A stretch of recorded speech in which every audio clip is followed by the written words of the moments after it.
அப்படின்ற ஒவ்வொரு அக்ஷரத்துக்கும் பல வியாக்கியானங்கள் மகான்கள் பண்ணியிருக்காங்க. இவர் வல்லபாச்சாரியார் சுபோதன் என்ற வியாக்கியானம் பண்ணியிருக்கார் பாகவதத்துக்கு. ஸ்ரீதரர் வியாக்கியானம் பண்ணியிருக்கார். வம்சீதரர் வியாக்கியானம் பண்ணியிருக்கார். எவ்வளோ பேர் வியாக்கியானம் பண்ணியிருக்காங்க இந்த பாகவதத்துக்கு.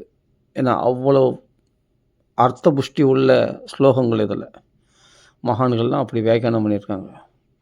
நாம் பெருசு பெருசாக வியாக்கியானம் போவோம்னா மேலோட்டமான அர்த்தம் பார்த்தாவே போதும், அதுவே நம்ம புரிஞ்சிக்கிறதுக்கு ஈஸியாக இருக்கும். இப்போ தர்ம புரோஜித கைதவன்னா கபடம், கபடத்தை நீக்கப்பட்ட தர்மங்கள் தான் அந்த பாகவதத்தில் சொல்லப்பட்டிருக்கிறது. தூய பக்தியாகிய பிரகலாதனுடைய பக்தி, அம்பரீஷனுடைய பக்தி, கோபிகைகளுடைய பக்தி, அப்படிப்பட்ட பலனை எதிர்பார்க்காத குசலருடைய பக்தி, பகவான் நமக்கு என்ன கொடுப்பான்னு பார்க்காம பகவானுக்கு நாம் என்ன கொடுக்க முடியும்னு போனார் பார் குசேலர். அவள் கொண்டு போய் அந்த மனப்பான்மைக்கு தான் பகவான் கொடுத்தது. இந்த தூய பக்தியை தான் இங்கே பிரகாசமாக பிரகடனப்படுத்துகிறது பாகவதம். அப்படிப்பட்ட பாகவத தர்மத்துக்குள்ளே பிரவேசிக்கும் போது ஃபஸ்ட்டு கண்டிஷன்ஸ் என்னென்னா, இது பிறரை அழிக்க வேண்டும் என்ற நோக்கத்தோடு நிர்மத்சரணம், ஆபிச்சார பிரயோகங்கள் அதர்வண வேதத்தில் சொல்லப்படுகின்ற அது மாதிரி ஆபிச்சார பிரயோகங்கள் அதில் கிடையாது. அதே சமயத்தில் பலனை உத்தேசித்து கர்மகாண்டங்களில் சொல்லக்கூடிய வேதத்தில் அந்த பிராயச்சித்த கர்மாக்கள், அதுக்கப்புறம் சொர்க்கலோகத்தை அடைய வேண்டிய கிரியானுஷ்டானங்கள், இகலோக சௌக்கியங்களை எந்தெந்த தேவதைகளை உபாசனை பண்ணால் உபாசன காண்டத்தில் எந்தெந்த தேவதைகளை உபாசனை பண்ணால் நம்மளுக்கு என்னென்ன பலன்கள் கிடைக்கும் அப்படின்பட்ட அற்பமான பலன்களை சொல்ல வந்த புராணம் கிடையாது பாகவதம். அப்படின்றது தான் இங்கே கைதவ புரோச்சித. அப்போ அப்படிப்பட்ட கபடங்களை நீக்கப்பட்ட தூய தர்மம் பாகவத தர்மம் சொல்லப்பட்டிருக்கிறது அப்படின்றது இங்கே சொல்கிறார். நாம் முக்கியமாக நம்ம சாதாரணமாகவே எடுத்துங்க. நான் கர்மகாண்டம், வேதம், ஆபிச்சார பிரயோகம், அதர்வண வேதம் அதெல்லாம் நான் சொல்ல வரல. நம்ம சாதாரணமாகவே பார்க்கலாம். சாதாரணமான அர்த்தம் என்னென்னா, கைதவம் கபடத்தை உத்தேசித்து பாகவத தர்மத்துக்குள்ளே பிரவேசிக்கக்கூடாது. அதாவது தேவைக்குன்னா நம்ம யூஸ் பண்ணிக்கிறது பகவானை, தேவையில்லைன்னா பகவானை கழட்டி விட்டுறது. இதுதான் கபடம் மெயினாக சொல்லப்போனால். அதான் பலனை உத்தேசித்து கர்மகாண்டங்களை சொல்லக்கூடிய வேதத்தில் உள்ள கர்மாக்கள் இதில் இல்லை அப்படின்னு சொல்கிறதுக்கு காரணம் என்னென்னா, இந்த பலனை நோக்கி மட்டும் பகவான்கள் வராதிங்க, பகவான்களில் உண்மையான அன்பை செலுத்துங்க, வாஸ்தவமான வஸ்து அவன் தான் அப்படின்னு தெரிஞ்சுக்கிறதுக்காக வாங்க. அதை அதான் வேத்தியம் வாஸ்தவம் அற்ற வஸ்து சிவன், அதுதான் நம்மளுக்கு மங்களத்தை உண்டாகும், அதான் கஷ்டங்களை போகும். பிறவி எடுத்தால் கண்டிப்பாக கஷ்டப்பட்டாகணும். பிறவியே இல்லாமல் தாபத்திலேயே உண்மூலணும், வேரோடு பிடுங்கி எரிஞ்சிடும், பிறவியே இல்லாமல் பண்ணிட்டோம் அப்படின்றது தான் இது சொல்லக்கூடிய இந்த ஸ்லோகத்துடைய அர்த்தம் இதுதான். அப்போ பிறவியே எல்லாம் பண்ணிடும். எதிரானா ஸ்ரீமத் பாகவதம், இது வியாசாச்சாரம் செய்யப்பட்டது. இது நீ கேட்கணும்னு நினச்சாலே அடுத்த க்ஷணத்தில் ஹிருதயத்தில் பகவான் கூடி புகுந்துருவான் அப்படின்னு சொல்கிறார். இது ஓகே, இது மேலோட்டமாக அர்த்தம். ஆனால் நம்ம மேலோட்டமாக பார்ப்போம். நம்ம வேதம் வரைக்கும் போக வேண்டாம். சாதாரணமாகவே நாம் ஒருத்தரோடு பழகிறோம். ஒரு கணவன் மனைவி பழகிறாங்க. கணவன் மனைவி பழகும்போது கணவனிடத்தில் உள்ள பிரயோஜனத்தை மாத்திரம் எதிர்பார்த்துட்டு அவன் உடம்புக்கு வந்துடுத்து, ஒரு நோய் வந்துடுத்து, கஷ்ட காலத்தில் கண்டுக்காமல் விட்டான்னா அவளுடைய சம்பளத்தை மட்டும் வாங்கிக்கிறா, எல்லாம் பண்ணுறான். ஆனால் அவனுடைய நன்மையை விரும்பலன்னு சொன்னால் அவள் வேசியாஸ்திரி அல்லவோ? நான் சொல்ல சிஷ்யா அண்ணா சொல்கிறார். பலனை உத்தேசித்து மட்டும் கணவனிடத்தில் பழகிக்கிட்டு அவனுடைய அன்பை பெருசாக மதிக்கலன்னு சொன்னால் அவள் வேசியாஸ்திரி அல்லவோ? அவள் எப்படி பதிவரதான்னு சொல்ல முடியும்? அது மாதிரி நம்ம தெய்வத்துக்குள்ளேயே நம்ம கபடத்தை காமிக்கிறோம். ஏன்னா நான் பலனுக்காக பகவானை வழிபடுவேன், இல்லைன்னா பகவானை நான் திரும்பி கூட பார்க்க மாட்டேன். அந்த மனப்பான்மை புரோச்சித, அதை தூக்கி எறி. ஏன்னா பகவான் பரம மங்களத்தை கொடுக்கக்கூடியவன், சிவதம், நம்ம கஷ்டங்கள்லாம் போகக்கூடியவன். அப்போ இவ்வளோ சேரவனத்தில் நீ அன்பு காட்ட மாட்டியா? அதான் சதாம். அந்த சாதுக்களுடைய நோக்கமே என்னென்னா அன்பு காட்டுறது. சகல ஜீவராசிகளும் சுகிருத்தகா சர்வதேகினாம், அதான் சாதுக்களுடைய லட்சணம். திதிக்ஷா காருணிகாக சுகிருத்தகா சர்வதேகினாம். அஜாத சத்ரவா சாந்தாக சாதவா சாதுபூஷணான் லக்ஷணங்கள் சொல்கிறார் கபில வாசுதேவர். அப்போ என்னென்னா, தன் கணவன் இடத்துல பொறுமை கொள்ளாமல் நீ வெளி மனுஷ இடத்துல பொறுமை காத்து என்ன பிரயோஜனம் இல்லையா? புரிஞ்சுக்கணும். நம்மளுக்கு ஜீவாத்மாவுக்கு கணவன் யாருன்னா பரமாத்மா. பரமாத்மா இடத்துல நீ உண்மையாக இல்லைன்னு சொன்னால் அப்போ நீ வேறு எங்கே நீ உண்மையாக இருக்க போகிற சொல்லு பார்க்கலாம். இந்த இடத்துலையும் கபடம் பலனை உத்தேசித்து மட்டும் பகவான்கள் வர்றது இல்லை, அப்புறமா பகவானை திரும்பி பார்க்குறதே கிடையாது. அப்படின்னா அது கபடம். தேவைக்குன்னா யூஸ் பண்ணிக்கிறது, தேவையில்லைன்னா தூக்கி தூரத்தள்ளிடுறதுன்றது கபடத்தனம். இது பகவான்களை உதவாது. பகவானுக்கு இது பிடிக்காது. அப்போது நம்ம தேவைகளுக்காக அப்போ பகவான்களை வரக்கூடாதான்னு கேட்டால், தேவைகளுக்காக வரலாம். எப்படின்னா, ஒரு கணவனிடத்தில் மனைவி எதிர்பார்க்குற மாதிரி வரணும், அவனுடைய அன்பை உத்தேசித்து வரணும். அப்போ அவனிடத்துல உரிமையாக கேட்கலாம். நீ வியாபாரமாக பக்தி பண்ணக்கூடாது. அன்பை பெருசாக மதிக்க மாட்டேன், ஆனால் தேவைக்காக பகவானை வழிபடுவேன், இத்தனை நாமா சொல்லுவேன், இது போல் பாகவதம் பாராயணம் பண்ணுவேன், எனக்கு எதாவது கட்சியாக நான் எடுத்துப்பேன், அப்புறமா பகவான்லாம் முக்கியம் இல்லை, எனக்கு வெளி விவகாரம்லாம் முக்கியம் அப்படின்ட்டு போயிட்டேன்னா அது பக்தி ஆகாது. பகவான் சொல்கிறானே, என்னுடைய சுக்கிரத்தினா என்னுடைய யார் புண்ணியாத்மாக்கள்னா என் பக்தியில் எப்பொழுதும் என் பக்தியில் இருந்து கொண்டு ஆர்த்தி அர்த்த ஜிக்ஞாசு ஞானி யாரும் கஷ்டம் இல்லை, கஷ்டத்தை போகிறேன்னா எங்களை கேளு, நான் கஷ்டத்தை போகிறேன். பணம் ஒன்றா எங்களை கேளு, நான் செலவு கொடுக்குறேன். அர்த்த ஏதாவது உண்மையை தெரிஞ்சுக்கினா எங்களை வா. நீ உண்மையை தெரிஞ்சுக்கணும் வேறு எங்கேயோ வேறு அந்த போய் பேசின்னு இருக்காத, வேறு யாருக்குள்ளே போய் மாட்டிக்காத, போய் போலி ஆசாமிகள் போய் மாட்டிக்காத. ஜிக்ஞாசு ஞானிச்ச பரதுஷ்டபா, ஞானத்தை அடையணுனால எங்களை வா, நான் உனக்கு எல்லாமே நான் தரேன். அதை விட்டுட்டு நீ வேறு எங்கேயாவது போய் பக்தி பண்ணுறேன்னு சொல்லிட்டு வேறு ஏதாவது இப்போ பணம் போனதுக்காக போய் திருட்டுத்தனம் பண்ணலாமா, கபடத்தை ஆசிரிக்கலாமா? அது தப்பு இல்லை. அதனால் அது விட்டுரு. அதே சமயத்தில் கஷ்டம்னா வேறு யாராவது போய் புலம்பாத. அவரெல்லாம் கஷ்டத்தை கேட்பாங்களே தவிர அவரெல்லாம் கஷ்டத்தை தீர்க்க மாட்டாங்க. நான் தான் உன் கஷ்டத்தை தீர்க்க முடியும், எங்களும் புலம்பு அப்படின்னு பகவான் சொல்கிறான். அதுக்கு மேலே என்ன சொல்கிறான்னா, பகவான் இடத்துல அன்பு காட்டு. அன்பு காட்டுன்னா செயற்கையாக வரணுமா? செயற்கையாக இல்லை, உன் சுபாவமே அதான்.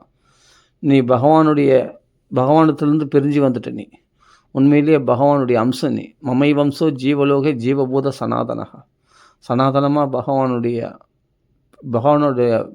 பிணைப்பில் இருக்கிறவர்கள். நம்ம பிரிஞ்சே இல்லை, சொல்லப்போனால் பிரிஞ்சிருக்கிற மாதிரி ஒரு மாயை. உண்மையிலே பகவானுக்கு நமக்கும் பிரிவே கிடையாது. அது உறவேல் நமக்கு இங்கே ஒழியாது, பிரிவே கிடையாது. பகவான் நமக்கும் தெரியுமா?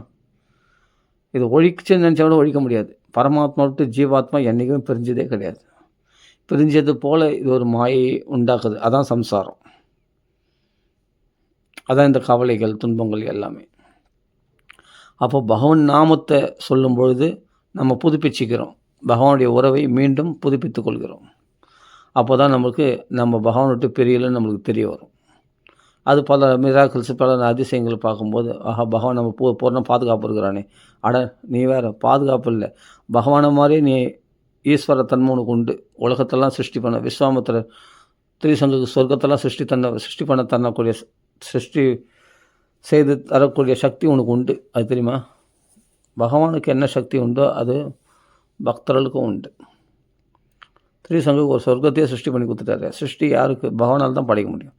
அந்த பகவத் சக்தி உனக்குள்ளே உண்டு. அந்த ஆத்மஸ்வரூபத்தை நீ புதுப்பிச்சிக்கல, அதனால தான் நீ இவ்வளோ கஷ்டப்படுற இல்லறத்தில். அப்போ பகவான்களை எப்படி நெருங்கணும்னா இந்த கபடத்தை விட்டுடணும். பலனத்துக்காக மட்டும் பகவானை வழிபடுவேன், மற்ற நேரத்தில் பகவானை நான் திரும்பி பார்க்க மாட்டேன்னா அது இல்லை.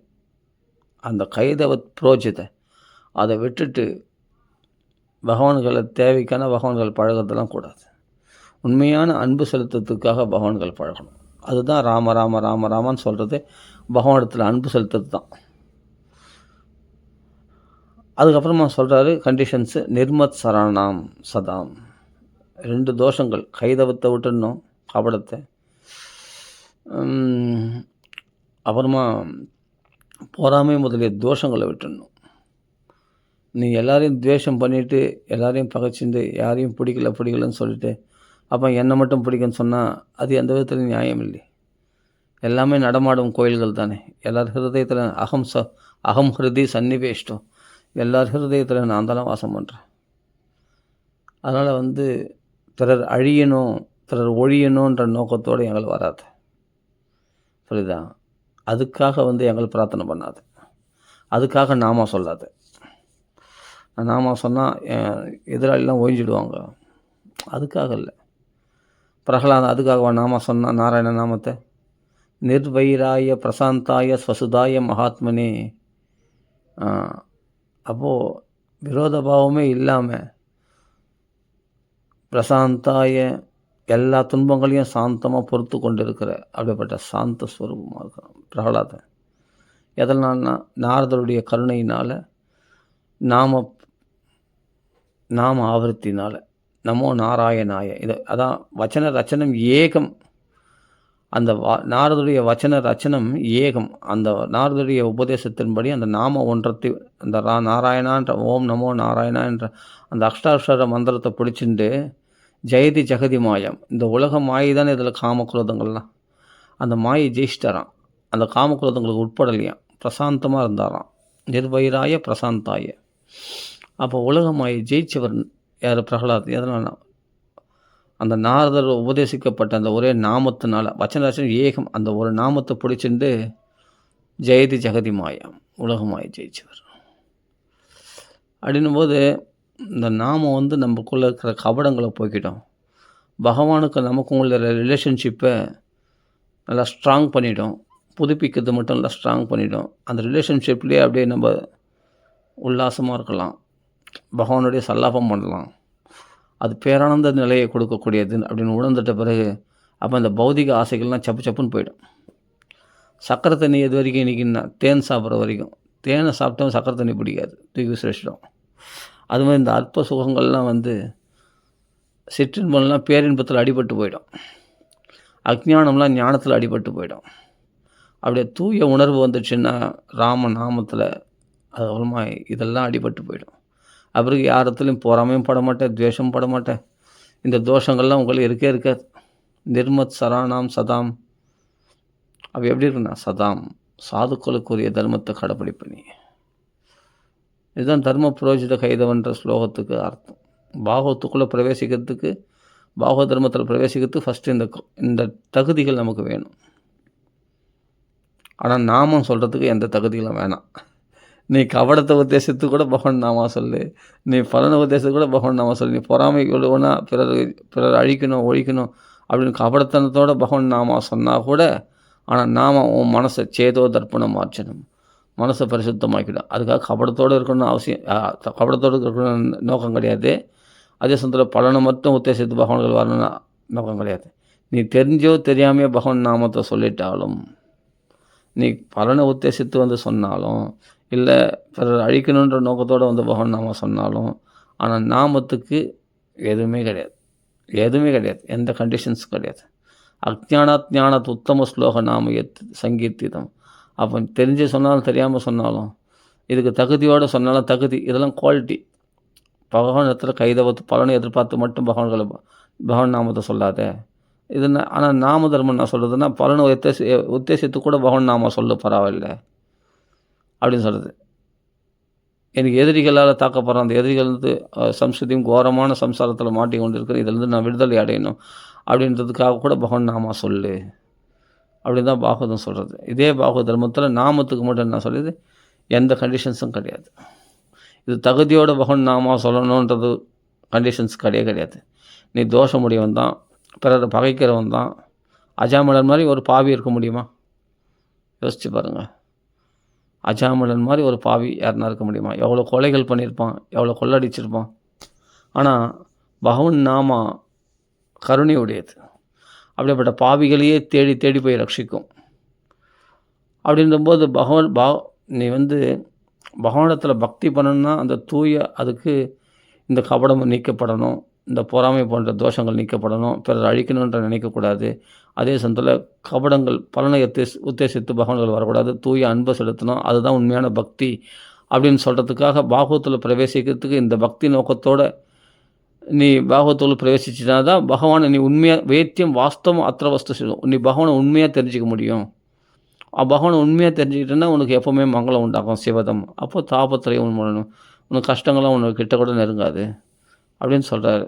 ஓகே, இது பாகவத்துக்குள்ளே பிரவேசிக்கிறதுக்கு இந்த டேர்ம்ஸ் அண்ட் கண்டிஷன்ஸ் நம்ம ஃபாலோ பண்ணணும் இல்லையா? அதுக்கு ஐ ஐ வில் அக்ரி அப்படின்னு சொல்லிட்டு நீ அதை சுவிட்ச் ஆயிடுத்துனா தான் உள்ளே பிரவேசிக்க முடியும். அப்படி நீ அக்ரி கொடுக்கணும். ஆமாம், அக்ரி கொடுத்தா தான் அப்புறமா தான் நீ உள்ளே பிரவேசிக்க முடியும் டேர்ம்ஸ் அண்ட் கண்டிஷன்ஸ்க்கு. அப்புறமா தான் நீ உள்ளே பிரவேசம். I will agree, I am agree அப்படின்னு கொடுக்கணும். அங்கே சுவிட்ச் அழுத்தணும். யூடியூப்பில் போனால் நம்ம அக்ரி எதனா ஒரு ஆப் ஓப்பன் பண்ணால் அக்ரி கொடுக்கணும் இல்லையா? போல் அக்ரி அந்த ஃபார்ம் ஃபில்அப் பண்ணணும். அந்த ஃபார்மில் கையெழுத்து போட்டால் தான் அடுத்தது உள்ளே பிரவேசிக்க முடியும். உனக்கு என்ட்ரன்ஸ் பாகவத்துக்குள்ளே நுழையத்துக்கான தகுதி. அப்போ பாகவதம் உனக்கு புரிகிற விது. அப்போ இந்த மனப்பான்மையோடு பாகவதம் பயிலும்போது பாகவதம் தேன் மாதிரி இனிக்கும். தூய அன்போடு நெருங்கும்போது பாகவதம் பகவானத்தில் பிரேமையோடு நெருங்கும்போது, ஏதோ பகவானை ஊறுகாய் மாதிரி தொட்டுக்கிறதுக்கு தேவைக்குன்னா பயன்படுத்தி இல்லைன்னா விட்டுறதுன்னா அப்படியேப்பட்டவங்களுக்கு பாகவதத்தில் அதிகாரம் கிடையாது. அப்போது பாகவதத்துக்கு இதெல்லாம் இந்த கைதம் விட்டுடணும், பொறாமை போன்ற தோஷங்களை விட்டுடணும், அதே பகவானை தெரிஞ்சுக்கணும், வாஸ்தவமான அஸ்து அதுதான், மற்றதெல்லாம் பொய்யானது அப்படின்ற நிராகரிக்கணும். வைராக்கியத்தோடு இருந்தால் தான் ஞானம் சித்திக்கும். பக்தி இதில் பகவானத்தில் திருட விசுவாசம் வேணும். இதெல்லாம் தகுதிகள். ஆனால் நாமத்துக்கு எந்த தகுதிகளும் கிடையாது. நீ வெறுமனே ராம ராம ராம ராமான்னு சொன்னால் கூட பரவாயில்ல. நீ பலனை உத்தேசித்து பகவான் நாமா சொன்னாலும் சரி, இல்லை தப்பான நோக்கத்தோடு பகவான் நாமா சொன்னாலும் சரி, நாமா உன்னுடைய தகுதியை எதிர்பார்க்காது, தன்னுடைய தன்மையை வெளிப்படுத்திடும், தன் சக்தியை பிரகடனப்படுத்திடும். நெருப்பு என்னென்னா, நான் தெரியாமல் தொட்டேன் அப்போ நெருப்பு சொல்லக்கூடாது. நான் தெரிஞ்சு தொட்டேன் அப்படின்னா நெருப்பு சொல்லலாம். நான் தெரியாமல் தொட்டேன் எப்படி நெருப்பு சொல்லலாம்? ஒரு குழந்தைக்கு தெரியுமா? அது குழந்தை தெரியாமல் போய் கை வச்சிச்சு, அது போய் எப்படி உடனே நெருப்பு சுரியல்னு சுடுது. நெருப்புன்னா அது சொல்கிறது, குழந்தை தெரியாமல் போய் கை வச்சிச்சு, அது எப்படி சொல்லலாம் நெருப்பு? அக்னி பகவானுக்கு தெரியாது. நீ தெரிஞ்சு தொட்டாலும் தெரியாமல் தொட்டாலும் நெருப்பு சுடுறதுன்றது அதனுடைய தன்மை. அது மாதிரி பகவன் நாமாவன்றது நீ பாவியோ அல்லது மகா பாவியோ, பாவிகளும் மகா பாவியாக இருந்தால் கூட சரி, அஜாமலன் அவர்களையும் பரிசுத்தமாக்குறது தான் நாமத்துடைய நோக்கமே. நீ சுத்தமான ஹிருதயத்தோடு வரணும்னு அவசியமே இல்லை. நீ அழுக்க மனசோடவே பகவான்கிட்ட வரலாம். இது மாதிரி யாருன்னா சொல்லுவாங்களா? நாமா சொல்லுது. நாமத்துடைய மகிமையை சொல்ல வந்தவர்களாகிய போதேந்திரால்,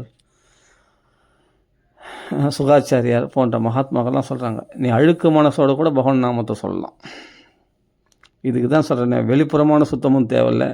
சௌச்ச அசௌச்ச விநிர்ணய, எதுவுமே நீ சுத்தம் குளித்தாலும் சரி குளிக்கலனாலும் சரி, மனசு பரிசுத்தமாக இருந்தாலும் சரி அசுத்தமாக இருந்தாலும் சரி, பகவான் நாமத்தை சொல்லலாம். ஆனால் பாகவதம் பிரவேசிக்கிறதுக்கு எவ்வளோ கண்டிஷன்ஸ் போட்டிருக்காங்க பாருங்கள். சத்தியம் பரம் தீமகி, முதல் ஸ்லோகமே சத்தியத்தை தான் தியானி, பகவான் தான் சத்தியம் அப்படின்னு தியானி, மற்றதெல்லாம் பொய்யின்னு உணரணும் அப்படின்லாம் சொல்லியிருக்கு. அதான் மிருகதிருஷ்ணிகா அங்கே சொல்லியிருக்கு. ஜென்மாத்தியன்ற ஸ்லோகத்தில் மிருஷா அப்படின்னு பதம் இருக்குது. இதெல்லாம் பொய்யான காணலில் இருந்த உலகமெல்லாம் அப்படின்னு தெரிஞ்சுக்கிட்டு சத்தியத்தை மட்டுமே தியானம் பண்ணணும். அதாவது கிருஷ்ணனை மட்டுமே தியானம், பகவானை தியானம் பண்ணணும். இந்த குவாலிட்டிஸ்லாம் உனக்குள்ளே இருக்கணும். அப்படி இருந்தால் தான் பாகவத்துக்குள்ளே பிரவேசிக்க முடியும் அப்படின்னு சொல்லியிருக்கு பாகவத்தில் இந்த கண்டிஷன்ஸ்லாம். ஆனால் நாமத்துக்கு அதே சமயத்தில் ரசிகனாக இருக்கணுமா. 3வது ஸ்லோகத்தில் ரசிகனாக இருக்கணுமா. அந்த குவாலிட்டி நமக்குள்ளே இருக்கணும். ரசிகனாக இருந்தால் தான் ரசமாலயத்தில் ரசிக்க முடியும் பாகவத்தில். இதெல்லாம் சொல்லியிருக்கு. அடிக்கடி இந்த பாகவத அமிர்தத்தை, சுகாச்சார முகத்திலேருந்து வந்த அமிர்தத்தை அனுபவபூர்வமாக நம்ம அனுபவிக்கணும். எப்படின்னா, அந்த பாகவத்துள்ள கேரக்டர் வாய்ஸாக தன்மயதையாக சுகாச்சாரம் எப்படி தன்மயமாகி கதை சொன்னாரோ அந்த மயமாக போனால் தான் பாகவதவனுக்கு ரொம்ப, அப்போ தான் பாகவதவனுக்குள்ளே ஃபிக்ஸ் ஆகும். அந்த பாகவதமயமாக போனால் தான் பாகவத்தை ருசிக்க முடியும். ஏன்னா இது ரசிகாக புவி பாவுகா, இதை ரசிகர்களால் தான் இதை அனுபவிக்க முடியும். அதே சமயத்தில் ரசஞானம் சுவாது அந்த ரச ஞானம் உள்ளவர்களுக்கு பார்த்து திதிப்பாக இருக்குமா அந்த பாகவதம். ரசஞானம் சுவாது பதே பதே அப்படின்னு முதல் அத்தியாயத்திலே இதெல்லாம் இந்த கண்டிஷன்ஸ்லாம் சவுனுகாதி மகரிஷிகள் சொல்கிறாங்க, வியாசாச்சாரியரும் சொல்கிறாரு. அப்போது பாகவத்துக்குள் நெருங்கிறதுக்கு இந்த குவாலிட்டிஸ்லாம் நமக்குள்ளே இருந்தால் பாகவதம் தேன் மாதிரி இனிக்கும் இல்லையா? இந்த பாகவத்துக்கு இவ்வளோ தகுதிகள் வேணும். ஆனால் நல்ல தகுதிகள் தான் அதெல்லாம் இல்லைன்னு சொல்கிறதில்ல. ஆனால் இந்த தகுதிகளை சம்பாதிச்சிக்காதவங்க, அவ்வளோ போப்பா, இந்த தகுதிகள்லாம் எங்களுக்கு கிடையாது. நான் என்னால் ஏன்னா பாவம் பண்ணி பழக்கப்பட்டவங்க. அதே சமயத்தில் அஜாமிலன் போன்றவர்கள் என்ன பண்ண முடியும்? இவங்களாம் பாவ தர்மத்துக்குள்ளே பிரவேசிக்க முடியுமா? பிரவேசிக்க முடியாது. பாவதம் கூப்பிட்டா வருவாங்களா? வரமாட்டாங்க. அப்படின்னா என்ன? உட்காந்த இடத்துல உன் புள்ள பேர் வச்சுக்கோ நாராயணன், அப்படி வச்சுட்டு போயிட்டாங்க மகாத்மாக்கள். புள்ளிக்கு பேர் வச்சா நாராயணன், ஆள் தான். இப்போ நீ என்னென்ன தெரிஞ்சு அஜ்ஞானத் தெரிஞ்சு சொன்னியோ தெரியாமல் சொன்னியோ, அது என்ன பண்ண, நெருப்பு சுடுறதுன்றது அதனுடைய தன்மை. அது என்ன பண்ண, சுட்டு பொசிக்கிடும். உன்னுடைய அஜ்ஞானத்தை சுட்டு பொசிக்கிடும். உன்னுடைய கெட்ட குணங்களை எல்லாம் பொசிக்கிடும். அது பொசிக்கிட்டு என்ன பண்ணோம், நெருப்பு பிரகாசிக்கிற மாதிரி உனக்குள்ள ஞானம் பிரகாசிக்கும், பகவத் பக்தி பிரகாசிக்கும். அப்போ பகவானிடத்தில் இருக்கிற நம்ம உறவை புதுப்பிக்கிறது தான் பகவான் நாமம். அது தெரிஞ்சுக்கணும். அப்போ பகவான் மயமாகவே இரும்பானது நெருப்பில் காய்ச்சப்பட அந்த இரும்பானது நெருப்பு மயமாக எப்படி மாறுதோ, அவள் நாமத்தை சொல்ல பகவானுடைய குணங்கள்லாம் நமக்குள்ளே பிரகாசிக்கிறத பார்க்கலாம். நமக்குள்ளே தூய குணங்கள் பிரகாசிக்கிறத பார்க்கலாம். தர்மிஷ்டனாக மாறதப்பா, க்ஷிப்ரம் பௌதி தர்மாத்மா, சீக்கிரமாக தர்மாத்மா மாறதை பார்க்கலாம். நிறைய மாற்றங்களை நமக்குள்ளே பார்க்க முடியும். எதனாலனா நாமத்தை சொல்கிறதுனாலேயே. அப்போ நாமத்துக்கு மகாபாவியான, நீ பாவியாக இருந்தாலும் நீ பொறாமைக்காரனா, இல்லை பிறர் அழிக்கணும்னு நினைக்கிறவனா, இல்லை காமுகனா, இல்லாட்டி கெட்ட சுபாவம் இல்லைனா, இல்லை கபடத்தை பலனை உத்தேசித்து பகவான்களை வரவனா, எப்படிப்பட்டவனாக இருந்தாலும் சரி, நீ எப்படிப்பட்ட பாவிகளும் மகா பாவியாக இருந்தாலும் சரி, நாம சங்கீர்த்தனம் எஸ்ய சர்வ பாப பிரணாசனம், உன்னுடைய எல்லா பாப தோஷங்களையும் போக்கிடுமா நாமம். பகவான் அதான் சொல்கிறாங்க இதில், அகம் துவா சர்வ, நீ நாம சொல்லு, நான் பார்த்துக்கிறேன் ராஜா, உன்னை எல்லா பாவத்திலும் நான் விடுவிக்கிறேன், அந்த பொறுப்பு நான் ஏற்றுக்கிறேன். இந்த கேரண்டி நம்ம அப்பா அம்மாவோட கூட கொடுக்க முடியாது. நம்ம மனைவியாலேயோ கணவனாலேயோ அல்லது வேறு சகோதரிகளால் கொடுக்க முடியாது. இந்த கேரண்டி பகவான் ஒருத்தனால் மட்டும்தான் கொடுக்க முடியும். நம்ம பாவத்தை எடுத்துக்கிற சக்தி யாருக்கு இருக்குது? குருநாதருக்கு இருக்குது, பகவான்கள் இருக்குது, பகவான் நாமத்துக்கு இருக்குது. இதை தவிர வேறு யாருக்குன்னா இருக்குது சொல்லி பார்க்கலாம். நம்ம பாவத்தை எடுத்துக்கொள்ளக்கூடிய சக்தி நம்ம குருநாதர்களுக்கு இருக்கும், மகாத்மாக்களுக்கு இருக்குது. உன்னுடைய நோயை அவங்க வாங்கிப்பாங்க, உங்கள் பாவத்தை அவங்க வாங்கிப்பாங்க, உன் கஷ்டங்களை அவங்க போக்குவாங்க. ஆனால் அந்த கஷ்டத்தை அவங்க அனுபவிப்பாங்க, ஆனால் அதையும் பகவான் போக்கிடுவான். அவர்கள் தீர்த்தி குருவந்தி தீர்த்தானி, பாவிகளால் செலுத்தப்பட்ட அந்த தங்கள் பாவங்களை தீர்த்தங்கள்லாம் பரிசுத்தம் பண்ணுறது. அந்த கங்கை, யமுனை, சரஸ்வதி போன்ற புண்ணிய தீர்த்தங்கள்லாம், அந்த புண்ணிய தீர்த்தங்கள் இருக்கிற பாவத்தை யார் போக்குறாங்க? மகாத்மாக்கள் தான். தாங்கள் போய் ஸ்நானம் ஸ்ரீ ஹரியே நம பகவான் ஹரிஹரின்ட்டு பகவான் நாம சொல்லி அந்த ஜலத்தில் ஸ்நானம் பண்ணும்பொழுது அந்த கங்கை யமுனையில் இருக்கிற பாவிகளால் கழுவப்பட்ட அந்த பாவத்தை தாங்கள் வாங்கி கொள்கிறார்களாம். அதனால் கங்கை, யமுனை, சரஸ்வதி போன்ற புண்ணிய தீர்த்தங்கள்லாம் பரிசுத்தம் அடைகிறது. அப்போ அந்த பாவத்தை இவர்கள் எங்கே போக்குவாங்க? அந்த மகாத்மாக்கள் சொன்னால் கதாதரனாகி ஹிருதய பகவானால் அந்த பாவத்தை, தங்களுக்குள்ளே இருக்கிற பாவத்தை அவர்கள் போக்கி விடுவார்கள். அந்த சக்தியுடைய மகாத்மாக்களுக்கு தான் அது சாத்தியம். அப்போ மகாத்மாக்கள் பக்தருடைய பாவத்தை போக்கிறார், தன் சிஷ்யருடைய பாவத்தை போக்குகிறார்கள். ஒரு குருமார்கள் எல்லாம் அது மாதிரி அப்பைய தீட்சிதர், ராமகிருஷ்ண பரமஹம்சர், அதே மாதிரி ரமண மகரிஷி, நிறைய பிரபுபாதா, இது போல இப்போ ஜெயபத மகாராஜ்லாம் இருக்காங்க. அவளை தன் சிஷ்யருடைய பாவத்தை வாங்கி கொண்டு தாங்கள் அனுபவிக்கிறார்கள். அது மாதிரிலாம் அந்த சக்தி உடையவர்கள் சரி. அப்படியேப்பட்ட இன்னும் மகாத்மாக்களால் முடியும், அதுக்கப்புறம் பகவான் நாமத்தினால முடியும். நாமம் வேற இல்லை, நாம வேற இல்லை, பகவானால் முடியும். அப்போ நாமி கூட கருணை உடையவன் கிடையாது. நாமையை விட நாமந்தான் கருணை அதிகம். அந்த மகாத்மாக்களால் உபதேசிக்கப்பட்ட அந்த நாமந்தான் நம்ம பாவத்தை போக்கக்கூடிய சக்தி உண்டு. இந்த நாமத்தை சொல்ல அகம்துவா சர்வ, பகவான் என்ன பண்ணுறான்? நான் ரிஸ்க் எடுக்கிறேன், உன் பாவத்தை நான் ஏற்றுக்கிறேன். அப்படியேப்பட்ட சக்தி உள்ள நாமத்தை ஜெபிக்கணும். இப்போ ராமான்னு சொன்னால் ராமநாமம் எல்லா பாவத்தை போக்கிடும். ஏன்னா அகலியனுடைய பாவத்தை போக்குச்சு ராமநாமம். அவள் எப்படியாப்பட்ட ஒரு மகா பதிவிரதையாக இருந்தால், ஆனால் இந்திரனால் கெடுக்கப்பட்டா. ஒரு பெண் கற்பிழந்தால் மீண்டும் அடுத்து அந்த கற்பிழந்தவன் அந்த ஜென்மம் அவ்வளோதான். அந்த ஜென்மத்தில் மறுபடியும் இழந்த கற்பை மீண்டும் பெற முடியாது. ஆனால் அதே ஜென்மாவில் இழந்த கற்பை மீண்டும் பெறும்படி இந்த ராம நாமம் செய்தது. நாமத்தை பிடிச்சாவே நாமி தேடி வந்துடுவான். ராம லக்ஷ்மணர்கள் விஸ்வாமித்திரரோடு தேடி வந்து அவங்க ஆற்றுல சாப்பிட்டு போனார். பகவான் வந்து கௌசல்யம்மாவை பார்க்குற மாதிரி பார்த்து விழுந்து சாஷ்டம் நமஸ்காரம் பண்ணாராம். நாமத்தை சொல்கிறவங்கள பகவானே வந்து நமஸ்காரம் பண்ணுறான். ஆஞ்சநேயர்லாம் எத்திர ரகுநாதகத்து தத்ருகத்தமஸ்துக்கு அஞ்சலியும் பாஷ்பவாரி கண்களில் கண்ணீர் ஜலத்தோடு கண்ணீரும் கம்பளியுமாக வந்து கைகூப்பி வணங்குறாராம் அந்த நாமா சொல்கிறவங்கள. யார்? ஆஞ்சநேய சுவாமி. அப்போ பகவானே வந்து சாஷ்டமாக சேவிக்கிறான். அகலி நாமா சொல்கிறவங்க மகா பவித்திரமானவர்கள். அவள் இழந்த கற்பை மீண்டும் பெற்றால் மீண்டும் கௌதமரோடு அப்போ இழந்த கற்பை மீண்டும் கற்புக்கு அரசை ஆன பிறகு இவளோட குடும்பம் நடத்த லாய்க்கானவள் அப்படின்னு தெரிஞ்சுட்டார் கௌதம மகரிஷி. உடனே இமயமலை தவம் பண்ணிருந்து கொண்டிருந்த அவர் ஞானதிஷ்டியில் பார்த்து ராமர் நம்ம ஆசிரமத்துக்கு வந்திருக்காருன்னு தெரிஞ்சு உடனே நான் தான் இவ ஆத்துக்காரர் வந்துன்னு அங்கே மறைஞ்சார், இங்கே தோன்றினார். அஷ்டமா சித்திகள் கைவரப்பட்டவர்கள் கௌதமர் போன்ற ரிஷிகள்லாம். கௌதமர்லாம் சிவபழமாக இருக்கக்கூடியவர்கள். அப்படிப்பட்ட அவர் வந்து அகல்ய இடத்துல வந்து சேர்ந்தார் கௌதம ரிஷி. அப்போ கௌதம ரிஷியும் அகல்யும் சேர்ந்தார்கள். சேர்த்து வச்சது யார்? ராமச்சந்திரமூர்த்தி. ராமநாமம் அங்கே சேர்த்து வச்சதுனால்தான் சீதை அப்புறமா இவர் போய் சேர்றார். ஒரு ஜோடியை சேர்த்து வச்சுட்டு பிறகு தான் தன்னுடைய ஜோடியோடு இவர் சேர்றார் சீதையோடு. எதுக்கு சொல்ல வரேன்னா, ராமநாமம் மகாசக்தியுடையது. உனக்கு எந்த குவாலிட்டிஸும் இருக்க வேண்டாம். நீ பொறாமைக்காரனாக இருக்குது, தோஷம். அதான் சொல்ல, பாவிகளும் மகா பாவியான்னு இருந்தால் கூட நீ கொலை செய்தவன், கொள்ளடிச்சவன், நீ வந்து ஸ்தேனகா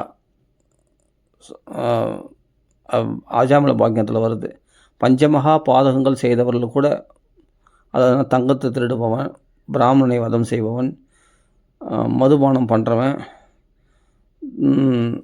நண்பனுக்கு துரோகம் பண்ணுறவன், குரு பத்தினத்தில் விபரீதமாக நடந்துக்கிறேன், அஞ்சாவது வந்து இதுக்கு ஒரு துணையாக இருக்கிறவன்.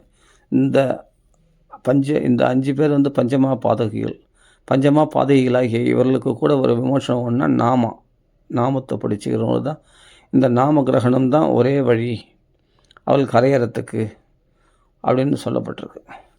அப்படின்னா உனக்கு எந்த குவாலிட்டிஸும் தேவையில்லை. ராமான்னு சொல்கிறதுக்கு என்ன தகுதி வேணும்னா ஒரு தகுதியும் தேவையில்லை. பாகவத்துக்குள்ளே பிரவேசிக்கிறதுக்கு கூட 1008 கண்டிஷன்ஸ் இருக்குது, தகுதிகள் வேண்டும். ஆனால் பகவான் நாமா சொல்கிறதுக்கு எந்த தகுதிகளும் தேவையில்லை. நீ கோபிஷ்டனாரு, பொறாமைக்காரனாரு, நீ பிறர் அழிக்கணும்னு எதையாவது மனசில் நீ எப்படியாப்பட்ட கெட்டவனாலும் இருந்துக்கோ, நீ நாமத்தை சொல்லு. ஆனால் நாம என்ன பண்ணோம், உன்னுடைய நான் ஒருத்தனை அழிக்கணும்னு நினச்சேன், உடனே நாம சொன்னால் அவர்கள் அழிஞ்சிடுவாங்க அப்படின்னு நீ நினைக்கிற. ஆனால் நாம என்ன பண்ணுன்னா உன்னை பக்குவப்படுத்தும். அந்த நாமத்தை சொல்ல சொல்ல சொல்ல சொல்ல அதை என்ன பண்ணுன்னா உன் புத்தியை மாற்றும். ஃபஸ்ட்டு இந்த விரோத பாவத்தை முதல் நீக்கு. அவங்கள அழிக்கணுன்றது அப்புறமா இருக்கட்டும். முதல்ல அவன் மேலே உள்ள விரோத துவேஷத்தை நீக்கி. இந்த துவேஷமே அஜ்ஞானம்தான். எதனால் விரோதிக்கிறேன்? அவர்கள் என்னை ஏமாற்றிட்டாங்க, என்னுடைய பணத்தை ஏமாற்றிட்டாங்க, எனக்கு துரோகம் பண்ணிட்டாங்க, எங்கள் வீட்டுக்கு வந்து எங்களுக்குள்ளே கலகம் வச்சு எங்கள் குடும்பத்தை பிரித்தாங்க, எங்களுக்குள்ளே கலகம் வச்சு கணவன் மணிக்குள்ளே எங்கள் குடும்பத்தை பிரித்தாங்க, அவர்கள் அழிஞ்சு போகணும், அவங்க நல்லா இருக்கக்கூடாது, அதுக்காக தான் நான் நாம சொல்கிறேன், ராம ராம ராம ராம நாம சொல்கிறேன், அதுக்கு தான். அப்படியா? சரி, ஓகே. ஆனால் நீ முன் ஜென்மத்தில் ஒரு குடும்பத்தை பிரிச்சு, அது தெரியுமா உனக்கு? அப்படியா? ஆமாம், எல்லாமே காஸ் அண்ட் எஃபெக்ட்.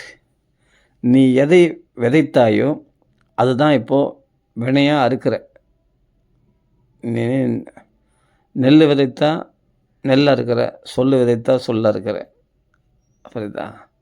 மனசால் செய்யக்கூடிய பாபத்தை மனசாலையும், வாக்கால் செய்யக்கூடிய பாபத்தை வாக்காலையும், உடலால் செய்யக்கூடிய பாபத்தை உடலாலையும் அனுபவித்து தான் ஆகணும். அதனால் இப்போ வரக்கூடிய துன்பங்கள்லாம் வந்து நாம் ஏற்கனவே முன்னாடி பண்ணது தான். நாம் செய்தது தான் ரிஃப்ளெக்ஷன் ஆகுது. எவ்ரி ஆக்ஷன் கெட் ரியாக்ஷன் சொல்லுவாங்க இல்லையா? பந்து வந்து தூக்கி விசிறடிச்சா சோத்து மேலே திருப்பி அது ரிஃப்ளெக்ஷனாக எந்த ஃபோர்ஸோடு பந்து தூக்கி விசிறடிக்கிறியோ செவத்தில் அந்தளவுக்கு ஃபோர்ஸாக நம்மளுக்கு அப்படியே ரியாக்ட் பண்ணும் இல்லையா?